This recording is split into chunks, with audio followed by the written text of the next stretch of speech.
Hi, and welcome back to Reflect Forward. I'm your host, Carrie Siggins, and today is an Advice from a CEO episode. We're going to talk about team purpose. What is the purpose of a team? And I don't think a lot of people put a whole lot of thought into this. I know I certainly did for much of my career until I was rebuilding my executive management team after the exit of one high impact individual and bringing on two new teammates. I really thought through, how do I onboard new people to my team to make sure that they understand exactly what the expectations are, not just of them as individual performers, but of the team. How do I ensure that they're going to be successful at joining this team, not just at doing their job?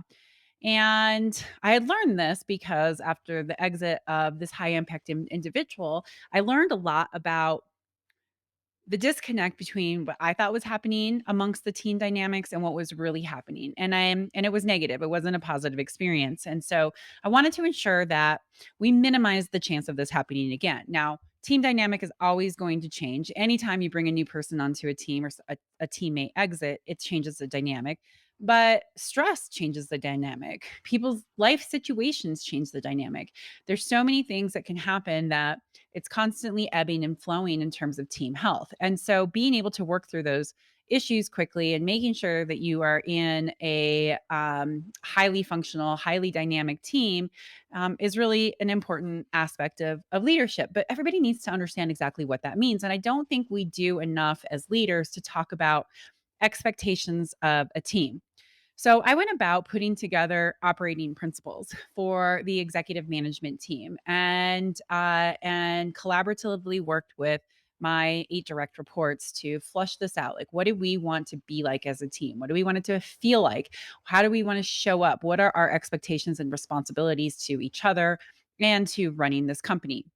And it was such a powerful exercise that I wanted to share it with you. So I think that this is really important because you can't grow your company, you can't grow your career if you don't have a phenomenal team. And setting these expectations and doing this exercise is incredibly helpful. So the first thing that we did is we defined our mission as a team. So at the executive level, the mission needs to be to build a better company. And I think this is really important because far too often leaders at the top get really siloed. Well, leaders at any level, they get siloed into their area of the company and they forget that it's part of the bigger whole, and everybody needs to be successful to for the company to be successful. It's not about individual team performance. So this was really important. Our mission as an executive management team at Stone Age is to build a better company. And it's also to work collaboratively to make the lives of our stakeholders better, which are each other, which are our employees and our customers. This is really important because it's outward focused. It's not individualistic. Our mission is to build a better company and to work together to make the lives of our stakeholders better. That gives the team a real clear guiding North Star to go to. If we're not building a better company, we're not doing our jobs.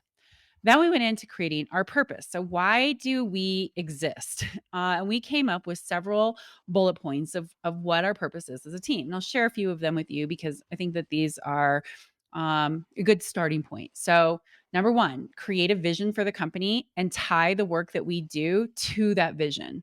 Every single person needs to understand how the work that they do are helping achieve that vision. So, the executive management team is in charge of creating that vision.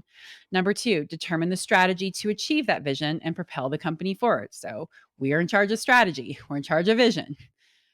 To understand that the employee experience and the customer experience is intertwined, and we have to work together to create a customer and employee centric organization, right? So this isn't saying that employees come first or that customers come first. They both have to come first together. If you create a good employee experience, you can create a great customer experience. To create a good customer experience, you have to have a customer centric organization. So we made sure that was really clear. Another point, our purpose is to set high performance standards and hold ourselves accountable to those. So that's a really important aspect to a highly functioning team is, what are the standards? Let's make sure they're defined. And how are we holding ourselves accountable to them? How are we going to talk to each other when we're not? And so those are just a couple of examples that we went through. We've got about 10 different things that We've said this is our purpose as a team. And if we're not doing these things, then we're not executing to the reason why we're here, which is to grow the company, to set clear expectations, to ensure alignment, and to work together really well.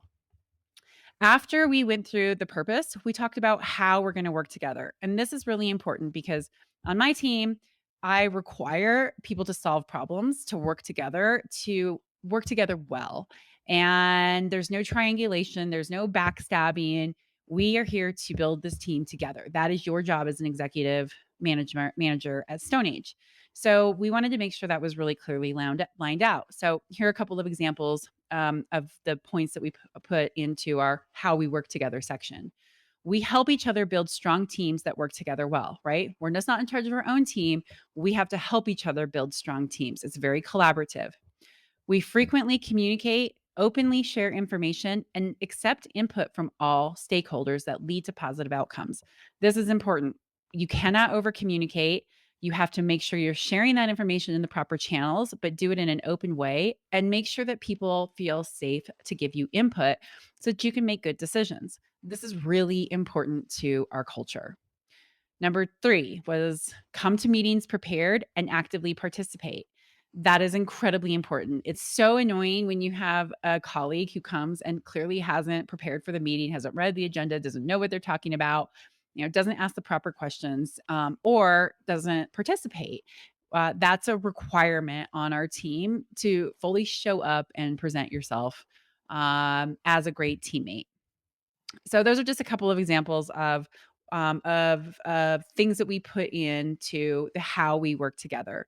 Another one that I think is really important, actually two that I'd like to share because I think all teams need this.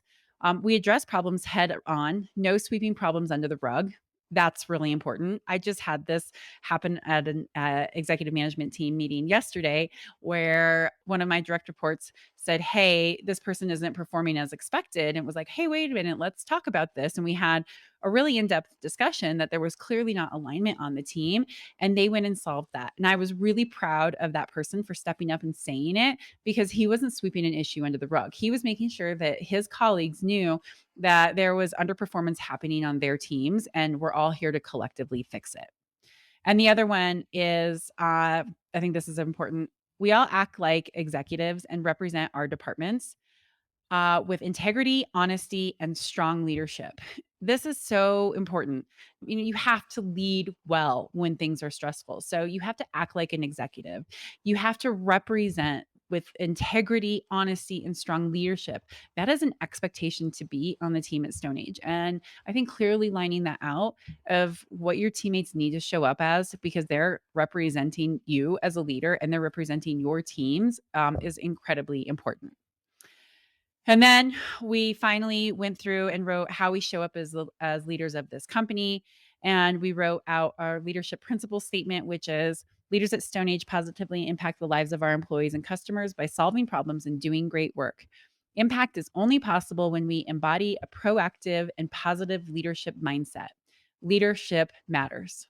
And so we are really consistent and accountable to following these values, to following these operating principles. So it goes into a lot more depth than that, but I wanted to share it with you because if you haven't put together your operating principles, I think it's a really important thing to do. And I think it will make your team a lot better. And we did this collaboratively. Everybody agreed on what we were going to agree to. We wordsmithed it to make sure that we got the meaning exactly right. So it was very crystal clear and we could ensure alignment.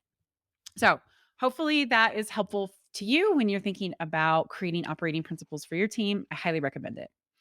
Okay, last thing was my question of the week. And I'm getting ready to come out with my book. Well, it'll come out sometime next year because it'll be ready around the holidays in 2022. And that's a terrible time to launch a book. So, we're going to wait until early 2023. And I was asked by someone on LinkedIn after I posted about meeting my publisher, why did you decide to go with a hybrid publisher and what does that mean? So I wanted to just quickly describe this. So there's three different publishing methods. Traditional, where you write a book, you take a manuscript out, get an agent, shop it, and potentially get an advance on it, and they publish the book, but you don't have a whole lot of ownership rights. But you get a big name publisher, which comes with a lot more I don't know, credibility and weight in some circles anyway. Then you can do self-publishing, which is a really easy, fast way. Literally, my book could be up on Amazon right now in an ebook that you could download to Kindle. It takes a little bit more coordinating and work because you need to have people who can, design a cover and help you get it up there properly and formatted. But it doesn't take a whole lot of time. Literally, you can write a book and in a couple days have it published. Hybrid publishing is something that's in the middle. A hybrid publisher has the resources of a traditional publisher, editors, cover designers, people who are going to help you with marketing, who will help you with distribution, but the author covers some of the costs up front so that it's a shared endeavor. The positive thing about the author sharing some of that cost up front or all of that cost up front is that they get to keep control of all of their content and they get higher royalties off of book sales. And so if you go the traditional route, you usually get a really small royalty off of book sales. So in the end, it all just depends on how many books you're going to sell to cover those costs. And then if you go with the hybrid publisher, it's a lot faster. You can get a book out in 6 months without supply chain issues, maybe a little bit longer. Now that we have so many supply chains issues in the book publishing business, but you can get it done a lot faster. So you have a support team. It has a really professional book that you can have in a hard copy and you can distribute and have a professional team help you market it without having to give up all the rights and all the royalties to a traditional publisher. And it takes like 3 years to get a book published through a traditional publisher. So anyway, that's why I decided to go with hybrid. I wanted to control my content. I wanted to own my content. I wanted to be able to get it done faster, and so I was willing to share some of those costs up front to have a great team, but to have more control and to get the book done faster. So anyway, hopefully that's helpful if anybody's interested in the behind the book scenes. That's how it works at a 30,000-foot level.